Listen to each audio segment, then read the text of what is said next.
गणेश पुराणातील अनलसुराच्या वधाची आणि दुर्वांच्या महतीची कथा. प्राचीन काळी अनलसूर नावाचा एक राक्षस होता. अनल या संस्कृत शब्दाचा अर्थ होतो अग्नी. हा राक्षस डोळ्यातून आणि मुखातून आगीच्या ज्वाळा बाहेर टाकत असे. त्यानं आपल्या उष्णतेनं स्वर्ग आणि पृथ्वीवर हाहाकार माजवला होता. ऋषीमुनी आणि देव त्याला घाबरून भगवान शंकराकडे आणि विष्णूकडे गेले, पण तेही त्याचा नाश करू शकले नाहीत. शेवटी सर्वांनी गणपतीला प्रार्थना केली. गणपतीनं अनलसुराशी युद्ध केले. जेव्हा अनलसूर गणपतीला जाळण्यासाठी धावून आला, तेव्हा गणपतीनं आपले विराट रूप धारण केले आणि त्या राक्षसाला जिवंत गिळले.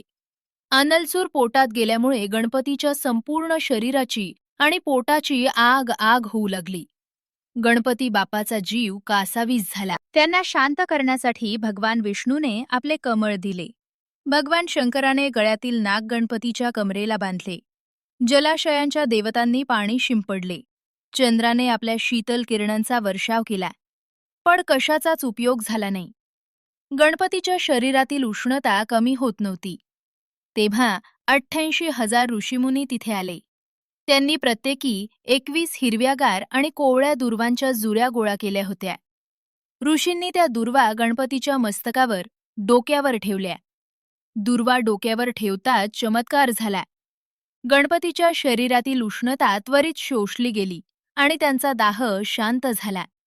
गणपतीला खूप बरे वाटले. प्रसन्न होऊन गणपतीनं वरदान दिले की जो भक्त मला भक्तीनं दुर्वार्पण करेल, त्याची सर्व पापे नष्ट होऊन त्याला पुण्य मिळेल आणि मी त्याच्यावर सदैव प्रसन्न राहीन.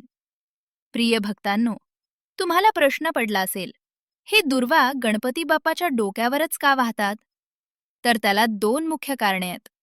कथेनुसार जेव्हा ऋषींनी दुर्वा आणल्या, तेव्हा गणपतीच्या शरीरातील उष्णता डोक्यापर्यंत पोचली होती. मेंदू शांत करण्यासाठी आणि उष्णता बाहेर काढण्यासाठी ऋषींनी त्या थेट डोक्यावर ठेवल्या होत्या, म्हणून ही प्रथा पडली. आणि दुसरे, आयुर्वेदिक किंवा वैज्ञानिक कारण. दुर्वा ही वनस्पती अत्यंत थंड, शीतल असते. आयुर्वेदात पित्त शमनासाठी आणि शरीरातील उष्णता कमी करण्यासाठी दुर्वांचा रस वापरला जातो. डोके हे शरीराचे मुख्य केंद्र आहे. त्यामुळे डोक्यावर दुर्वा ठेवल्यानं उष्णतेचा विकार कमी होतो. म्हणूनच गणपतीला त्वम दुर्वांकुरै प्रिय असे म्हटले जाते. कथा आवडल्यास कमेंट्समध्ये गणपती बाप्पा मोरया लिहा.